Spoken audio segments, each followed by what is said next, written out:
Okay, welcome everyone, and thank you for joining us on a busy Thursday afternoon. I'll just briefly check with Samantha and Stuart that our hosts, my co-host, that everyone can hear. Yep. Yeah, I can hear you. Fantastic. So for everybody else, thank you very much for joining us. A quick bit of information for you regarding technology before we start. So all microphones and video are muted, apart from the presenters. But if you'd like to ask a question, please use the chat facility within the Zoom tool, and I'll monitor those questions throughout the presentation, and I'll put your question to our expert presenters for you, possibly in the presentation if there's a right moment, or in the Q&A session at the end. So again, welcome. We have 15 to 20 minutes today to talk about R&D tax credits, what they are, how they can help, and particularly why they're so vital right now, at a time when we find ourselves in uncharted waters. So let's take a quick look over the economic horizon at the predicted damage the pandemic has caused. The trajectory of GDP growth for advanced economies from January looked broadly positive.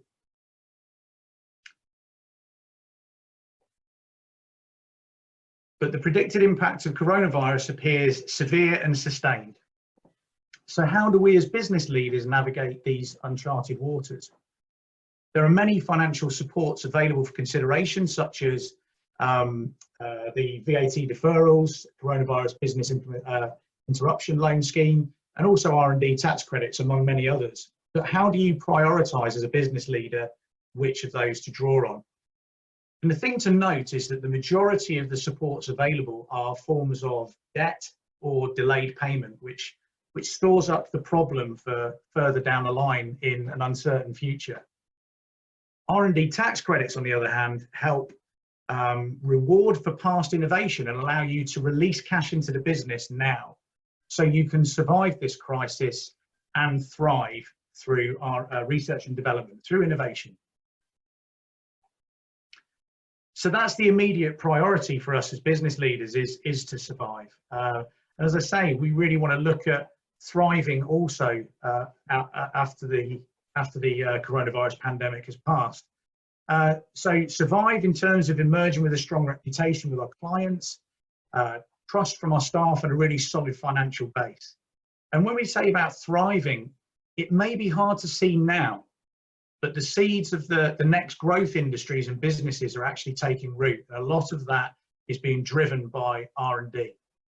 So how can R&D tax credits help your business survive and thrive? To answer that question, I'm joined today by Samantha Wildman and Dr. Stuart Bentley. Samantha is on the client relationship side of our business and has been with MPA just over 8 years, and in that time has worked with over 500 businesses to introduce them to the world of R&D tax credits. It's fair to say Sam knows all there is to know about the R&D tax credit scheme and finding the right solutions for our clients, like a human living and breathing Wikipedia on R&D. So good afternoon, Samantha. Hello there. And Dr. Stuart Bentley. Stuart has a degree in material science and a PhD in mechanical engineering. Stuart leads delivery of claims for our manufacturing and engineering clients. He's been with MPA coming up for his 6th anniversary. So welcome, Stuart. Thank you. So that's the introduction done, and I want to hand over to Samantha. Can you get us started by giving a high-level overview of the R&D tax credit scheme? Yes, thank you.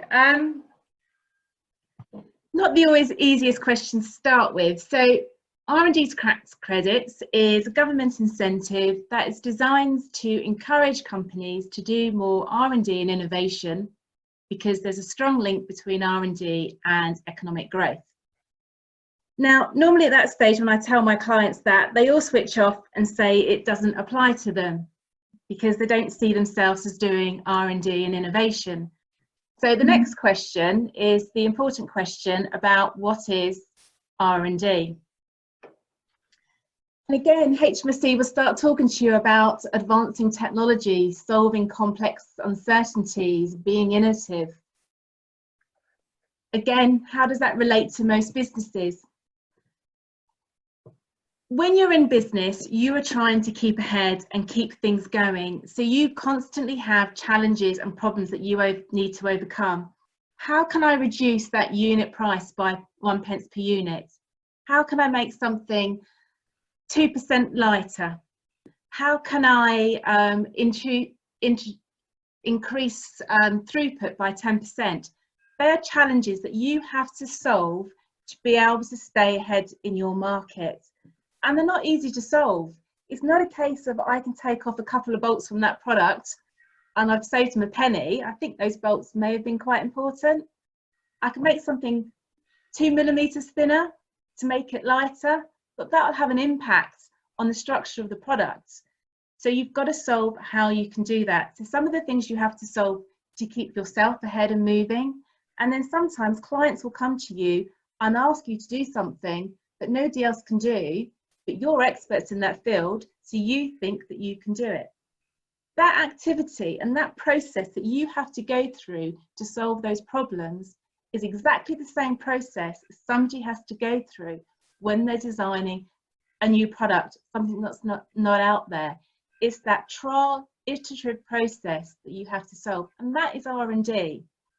And I know Stuart's going to have some really good examples, but I had one quite recently, and I think it's really relevant. And I was introduced to a company from a subcontracted FD who started this company and said, look, I think they're doing R&D. You need to speak to the ops director. I eventually spoke to him a few weeks ago. He called me because he had a big bill to pay for some certification work he'd done. And I started to talk to him about what he did, and he made it sound like a sausage factory. Raw material comes in one end, goes through the machine, out the other end of the sausages. So I finally was able to manage to break it down and talk about the problems and how he solved them. And yeah, he realised he was doing R&D, but it was Bob. Bob was the guy in the company that fixed everything. And he thought having Bob was worthwhile because that's why he got business. So he didn't really see R&D as an issue. I asked him some questions about costs and raw materials and stuff, and he goes, oh, I don't understand the costs and figures, I don't have them. So I said, do you mind if I just go back and speak to my contact? And I spoke to her and I said, look, I don't suppose you know these costs. And she said, yeah, well, people don't make changes unless there's an issue to solve. And I have been looking at that. And I found out there's a lot of waste material costs. So I spoke to Bob, and Bob gave me an outline of a few projects they've been working on. So I went back to my guy and I mentioned one of these projects, and he goes, oh God, yeah, that was a nightmare. We had to do this, and I had to go back to the client. We had to go back to the raw material manufacturers, had to get a couple of other people involved. I said, do you know how much raw material you put through your machine for testing? I said, on one product, it was 24 tons of raw material. That cost you £10,000. I've got that down that you had to do that 4 times in that one project. And he goes, yeah. And he goes, and I've got a load more other projects like that that I've had to do. But because he was able to fulfill the order, and because he got a subsequent order on it, he didn't take the cost of his R&D because he thought it's what he had to do to give business. But as we go back into it now, there is a really big cost to him to doing his R&D. It was Bob plus the whole load of material, and Bob had his little helpers, and all of those people were his R&D. So that's what R&D is, and I know from people that I go out to speak to that situation is very, very similar in a lot of other companies. And Stuart, I'm sure you've got some more stories like that as well. I've got tons of them, Sam, absolutely tons of them. And I think that's a really, really good example of what I like to refer to as the engineer's disease. So we come into work in the morning as an engineer, and our job is to solve problems. That's what we do. That's what we're paid for. That's why we became engineers in the first place, because we're interested in that sort of stuff. So it's just what we do on a day-to-day basis is come in, solve a problem, get a part out, done, job done. And we don't think then that what we've done is anything special. It's nothing important. It's just what we get paid to do. But you're absolutely right that all of that time spent solving a problem that is non-trivial, that you can't just Google the answer for, that you have to sit there and scratch your head, that you refer to as absolute nightmare projects that have sent you grey overnight, all of that has a cost to the business.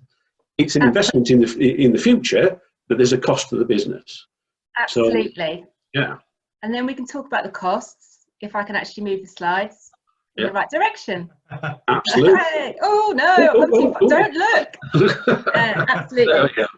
So as we talked, yeah, I'm there. As we talked in the my example, a lot of the costs were staff, and there's different types of staff. Ones you employ directly, ones that come into you subcontracted or through agency, and your material costs. Stuart, what other sort of costs do people need to think about when they're looking at R&D, and what people miss out on? Well, I think the prime example is that you were talking about Bob in your example. And so when you talk to clients normally, they'll say, well, our guy who solves stuff is Bob in the back. He sits in the back, he sorts it all out. I'll go talk to Bob. But it's not just Bob. It's Bob and all of the support structure that goes around Bob to enable Bob to do what Bob does.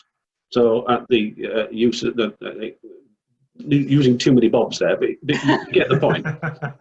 So it's anybody who's been involved in helping Bob sort out what materials he needs to investigate that could maybe make the thing 2 millimeters thinner, or what changes in bolts needs to be, and anybody who's helping Bob build a prototype, anybody who's helping Bob do the testing, even first line production, where you're going through and saying, right, this is the first production run.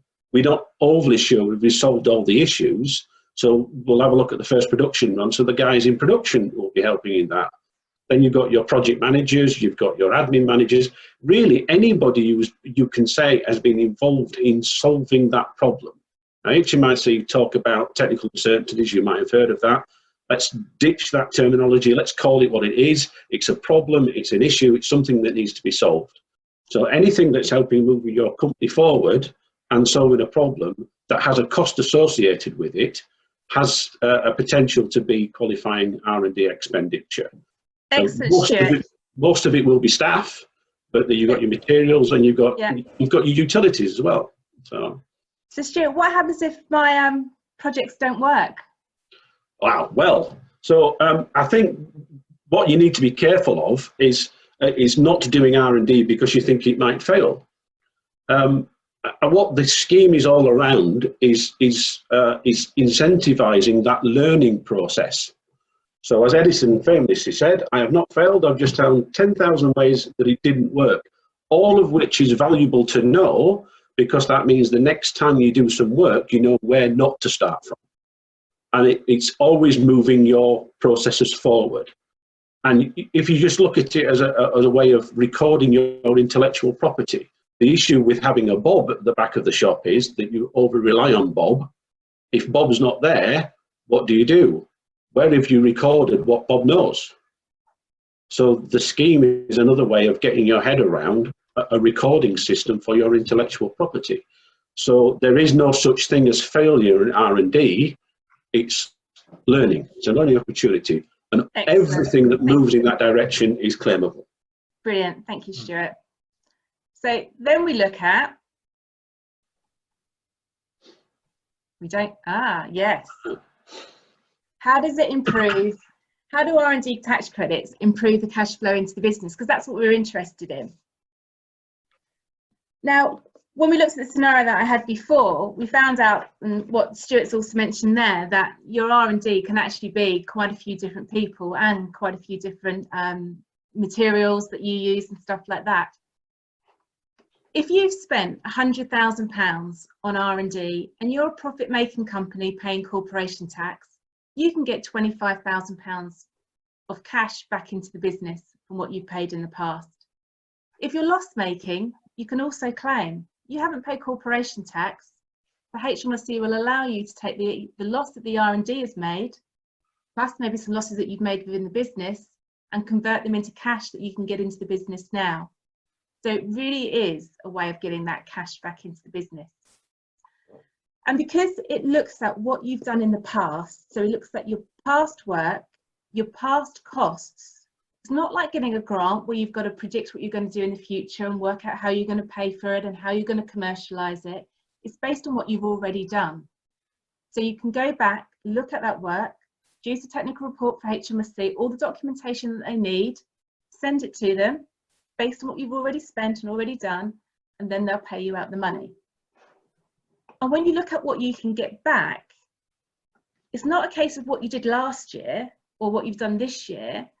You can also go back 2 financial years. So if you've got a year end that is December, so December 20, you can go back and look at everything you've done in December 19 and December 18. So if you're profit making in that time and you pay corporation tax, you'll get the credit back into the business and you'll get it back in now. And if you're loss making, again, you can go back and look at what you spent there and get that back in. So it's a way of getting a lump sum of cash into the business now when you need it. And as we mentioned before, what you can claim is also a lot bigger than what you think is not just direct in R&D activity, but that external R&D activity that's supporting it. So even if you have claimed already and you've looked at R&D as basically Bob, you can go back over those 2 past years and revisit what you've done, look at the full picture of the R&D project and go back and reclaim as well, and again get that money back into the business now. So it is a way of getting that money in and investing it. And one of the things that I see quite a lot when I go back in to see clients, especially if they've been claiming for a couple of years, is I see how the growth has happened and I see how they've reinvested that money back into the business. A lot of them are spending more money on R&D. They're more aware of what it's costing them to do the R&D, the fact that they're getting rewarded for it, and are then likely to invest more. And I see that growth also translates into both their turnover and their profits going on with that business. So what HMC were looking for, that correlation between R&D and growth, really see there with the people that are claiming. Now, it's really hard to tell everybody now what they're claiming and what they could get back. So on these slides, there's a link to an R&D calculator. So you can go in and put your figures in, but also we can have a chat to you if anybody wants to talk about what it could actually be worth to you, what you're actually spending. Stuart, have you got any more points on that? No, I think I covered that really, really well, absolutely. Yeah. Thank you. Yeah. Right. Bear with me a second, I'm just moving the slide on again. So, what is an eligible business, Stuart? Eligible businesses are essentially any businesses that are liable to pay corporation tax in the UK and are an ongoing entity. Regardless of the size they are and regardless of what group structure they are, there will be a scheme that will fit where they're in. So the slide mentions there the SME classification for R&D tax credits, you might notice is somewhat more generous than it is for corporation tax liability itself. In fact, it's roughly double, which is an indicator of just how much the UK government appreciate R&D as a driver for economic growth within the UK. The SME scheme is more lucrative than the RDEC scheme that you would fall into for large company. So therefore, they doubled the amount of turnover and staff that you can have before you apply. The only caveat would be just making sure that you're within your group structure. But that's something that we could help you out with that. So and it doesn't really matter where your R&D happens as long as those costs come through the UK entity. So you could have a subsidiary in Romania doing R&D work, but as long as their costs are paid through the UK accounts, we can claim for that. Excellent, thank you, Stuart. Now, I suppose one of the things is all the different formats of the company, the structure, everything like that. It can make it seem, quite complicated. I suppose the most important thing is really about how we keep that as simple as we can for the clients. I mean, I know from MPA's point of view, with 12 years experience and done over 10,000 claims, that we work really hard on trying to improve our own internal process to make the claims that much easier. Mm-hmm. So if somebody was coming on and they were starting to look at claiming now, what sort of time scale are we looking for? How long does it take to do a claim and what's involved? Me and my mouse control maybe needs a little bit more practice. There's a bit of delay, unfortunately, across the broadband connection, Sam. That's fine. So what we do is that we essentially, as the slide says, we get to know you first. So we get to know who you are, what your business is, what the size of your business is, your turnover is, what your markets are, so that we can take a better view of what the information that we need to gather when we speak to you. So then we move on to the information gathering phase. Normally we'd come out and see you. We'd sit face to face with you, have a conversation, gather the information that we need with both your financial lead and your technical lead, and possibly even go and speak to the guys on the shop floor to work out where your R&D is, to see what the appetite around R&D is in the business. But obviously we're being flexible at the moment with social distancing, so we're embracing the social media and technology like this in order to be able to do the claim. But essentially, it's about making that human contact with the people that do R&D in your business and the people that own the cost centres within your business, so that we can really get a feel for where your business is. And we'll send out people like myself, engineers, to speak to engineers, so that we can understand at that level what you're working on, so that we can really help you sometimes unpick R&D activity that you weren't even sure that you were doing in the first place, especially stuff that we can claim for, rather than. That sounds, sure, just that always sounds to me like a really important step in terms of going beyond the spreadsheets and the obvious costs that are there listed in the business at the end of the year. It's about sort of mining the really good stories out of the people. That's where that comes Absolutely. in. Absolutely. And it's one of the perks of the job for me, is that I get to come out and speak to exceptionally interesting people who are really galvanized by the work they do. They're really switched on and passionate about moving technology forward. And I just love sitting in front of people like that and listening to what they're saying, help them unpick all of that R&D, get them to actually recognize that what they're doing is vitally important. And not only that, claimable.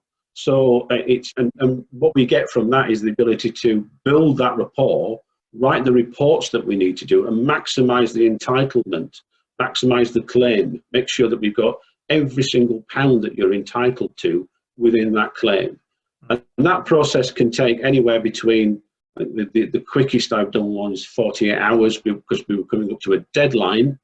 But normally we suggest that we get that done into six to 9 weeks, dependent on the information availability at the time, and the moving forward from that. And then we'll put that into a submission through our tax team. So not forgetting that as part of the process that we do, we also have a robust look at your tax position to make sure that you are in the right tax position to make the most of your R&D tax credit claim. That could involve group relief, or brought forward losses, or carried back losses, or carried forward losses, whichever's better for your business at that moment in time. Once we've done that, we stick it into HMRC, and then we are governed by their timelines as to report back. Brilliant. So, I mean, I know a lot of time, there's a couple of things that I get asked quite a lot. You know, one at the moment is, you talked about typical timescales, but one at the moment is, need that cash quite quickly. Yeah. HMRC are being great at the moment. They're trying to keep to their SLAs and pay out between that 6 and 8 weeks, which they are scheduled to do, and they're being brilliant to help businesses. From our point of view, you know, we're able to turn those claims around quickly. Yeah. With the way that we're all working remotely, to be able to support those clients who need that money now, so we can work quickly on that. Yeah. But the other thing people keep asking me as well is, how do I prove my time? Do they have to have timesheets? What do they need to have to be able to give you the information that you need to put a claim together? What's your top tips? Top tips? Right. It's one of these things that, but yes, the more time management you have, the more granular the reports can be, and the chances are your claim will be larger. But we've got experience in doing this. As we said, we've done over 10,000 claims over 10 years. We know what kind of activity within a given industry doing a certain amount of work is likely to be qualifying activity, and we can help you through these robust conversations talk about what would be a reasonable apportionment of time. One person, if they've got research engineer in the title, we're likely to say, well, that's 4 or 5 days a week, 52 days a year that they're doing R&D. It's in the title. But equally, we can say, well, the guys on the shop floor, they're helping people build prototypes. So maybe 5 to 10% of their time. It really depends on the conversations that we can have. And as engineers, we can have those conversations and fully understand the process and help them come to, help anybody come to an idea of, well, this roughly feels right. So there is usefulness to having timesheets, but especially with retrospective claims, because there has been no need legally to have those timesheets to be able to solve anything. HMRC quite happily say, well, if we can take a reasonable apportionment of that, and we're good at doing that sort of thing. So also, what about the time now where, you know, I've got to, again, you both have conversations with our clients who've maybe furloughed some of their staff. Yeah. Can we still get a claim through quickly for them when they furloughed their staff? We can, absolutely, because as long as we can get the information that is on the screen there, the payroll data is really key, because most of your claim costs are going to be your people. And so as long as we've got access to somebody who's got some level of knowledge around the technical work that you've done, so that we can have at least a high-level conversation about the work you've done, we can come to some sort of agreement about roughly how much that would have cost. And we can take reasonable apportionments of material costs and utilities and any software that you might have used just to get a claim in right now. If need be, we can come back and assess it when the guys are back from furlough, just to double check that. As long as we're still within that claim time frame, so that we haven't passed the date where we can't resubmit, we can always resubmit if it's substantially out. But we do have the capability to be able to turn a claim around, which should look something reasonable and get you some cash right now. Excellent. That's definitely what's needed at the moment, isn't it? Yes. I'm really, really conscious of time. I think we should have made this an hour, really, because there's so much more, and there's so many much more stories to tell, aren't there? Particularly around making R&D part of your business culture. Yeah. Perhaps I think what we're going to do now is move on to open the floor up, as it were, to any questions. So I'll have a quick look in the chat to see if anything's there. But in the meantime, as I do, perhaps Stuart, you could quickly just talk about that in terms of something you've referred to with me before as the engineer's disease, the kind of this, I'm just doing my day job. Yeah, I think I mentioned that earlier, Phil, and the way to pick that up is to really foster that culture within the business, to recognise that R&D is part of your day-to-day business. It's not something that happens well outside of the business framework. It is very much there. So and recognise that the engineer's disease is something that you do, but recognise what it is you're actually doing. So maybe have an agenda item on your board meeting once a month to talk about what has been done development-wise this month, what's coming in that we need to prep for, that we know is going to be difficult work, what issues have cropped up that we weren't expecting, that we've actually spent some significant time on solving. And we sometimes refer to that as accidental R&D. Wasn't planned for it to be R&D when it came in, but it ends up being an R&D project, takes 3, 4, 5 days worth of extra work to solve a problem that's a cost to the business. So how do you as a business recognize that that's happening and record that that's happening, so that when we come in and speak to you, you can say, oh yeah, we had this project, and doing that sort of thing. It's possibly even going so far as saying, well, we can have an extra, some different lines in our accounting structure. Whatever works for you, really, but recognise it's there. So we've got a good couple of questions, so I'll fire them at both of you, and you can fight over who picks them up. Here we go. So great question here around patent costs. How are those factored in to R&D claims? Patent costs. Yes. Okay, so essentially, it's saying you've done enough R&D to have developed a patent. So that gets picked up in all of the time spent developing all of the R&D till you get to that patented product. So you've done all the research in order to be able to develop something that can be patented. So we can definitely pick all that up. The cost of the patent itself wouldn't be an R&D activity, but what you've also got to bear in mind that once you've got a patent in place, there is another government scheme called Patent Box, which allows you to reduce your corporation tax on any profit that's associated to that patent. So you can claim R&D on the work that you've done to get the patent stage, and then once you've got your patent, you can then get a reduction on profits. So it's looking at what you've done in the past and then securing your profits for the future. But the actual cost of the patent itself, for the patent attorney, that legal cost, unfortunately, we can't put through as an R&D claim. But the work beforehand, we definitely can. Yeah. And then your patents have a commercial value for you afterwards. So absolutely do. I'd be more than happy to chat to you about how you can benefit from both schemes on that. Thank you, both of you. Okay, have another one. How is MPS rewarded for their services? If it is a percentage of the claim, then what percentage, please? Right, so yeah, generally we work on a percentage fee based upon when you get when you get rewarded and what you get rewarded on. We work with a large variety of different companies of different sizes.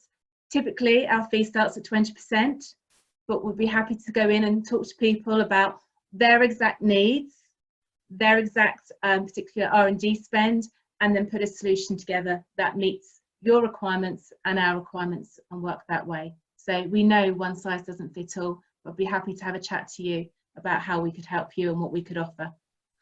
Well done, Samantha. You dodged the obvious, my reading directly of the message there. Yeah. MPS. Thank you very much. And so can these R&D criteria apply to distribution companies who are looking for products to help customers or finding new suppliers? I mean, my first thoughts on that is it's just this reminder, it's about processes as much as it is physical things that are developed. Absolutely. I mean, it's anything that we can say as being an advance. So I never rule anything out until I've had a conversation with people about what they've done to work out if it's genuinely innovative stuff. So we can talk to anybody about anything that they've done. We have a vast experience in saying, well, yes, that's R&D, but maybe that's not. But we can maybe look at what else we might be able to help people out with.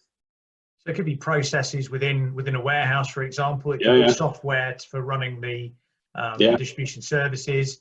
So there's lots there that, again, it's back to your earlier point, Stuart, in terms of being able to talk to the people on the ground. You can actually start realising where the R&D is. Absolutely. Okay. And a final question here around, I think it's a follow-on question around patents. So what about patent annuities? I think I would have to look into that. So around annuities, there is the patent box scheme, as Samantha said, and we can look into that around licensing and all that sort of stuff, and talk to people about what their exact needs are. So yes, I mean, it's certainly, I think it goes hand in hand, doesn't it? Wherever there's patentable work, there's been a lot of R&D that has driven that. Absolutely. And therefore there's probably lots of things that could be put into either an R&D scheme or a patent box. Yeah, but the cost, unfortunately, the legal costs associated to the patent, so the cost that you have to apply each year to keep your patent alive, those costs won't, like any legal costs, they don't actually come into the R&D scheme. It's mainly the activity of doing the R&D that comes into the scheme. Yeah. And then it's the revenue from the patented item, and any item that includes the patented item that is then liable for a reduction in corporation tax liability through the patent box scheme. I think somebody was asking, could we verify that it's patent box? So and there's information on the website, or as you say, on our website, mpa.co.uk, but also by all means, we can get in contact just to talk you through the various different options there. Samantha or Stuart will be available for that should you need. So Okay. I think we've gone slightly over time, and I don't think there are any more questions waiting. So on that basis, I think Samantha, Stuart, a well-earned cup of coffee, and thank you very much for that thorough review of the R&D tax credit scheme. And just a reminder to everyone else, by all means, get in touch with us. The contact details are there on the slide. We'll be more than happy to talk to you more about the scheme. Thank you very much. Thank you very much, Bill. Thank you for hosting. Thank you, everybody. Bye-bye. Bye.